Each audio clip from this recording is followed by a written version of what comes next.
সঙ্গে এসে উপস্থিত হয়েছেন, সেদিকে নজর রাখবো। দেখুন সেই ছবি, বিজেপির ইস্তাহার প্রকাশ আজ, এবং সেই উপলক্ষেই রাজ্যে এলেন কেন্দ্রীয় স্বরাষ্ট্রমন্ত্রী অমিত শাহ। তার কনভয় এই মুহূর্তে এগিয়ে চলেছে, সেই ছবি আপনারা দেখছেন।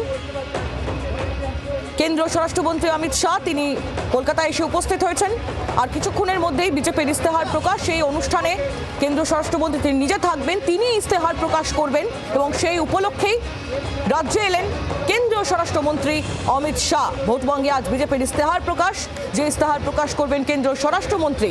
বিজেপির সংকল্পপত্র নিয়ে ইতিমধ্যেই জল্পনা শুরু হয়েছে যে কোন কোন বিষয়ে এই সংকল্পপত্রে থাকবে। আপনারা জানেন যে অমিত শাহ তিনি বঙ্গে আসার আগে, বেশ কয়েক ঘন্টা আগে তিনি একটি পোস্টও করেছেন যে তৃণমূলে ক্লান্ত বাংলা পরিবর্তন চায়, বাংলাকে তৃণমূলের সন্ত্রাস রাজ থেকে মুক্ত করতে আজ বিজেপির সংকল্পপত্র প্রকাশ করব।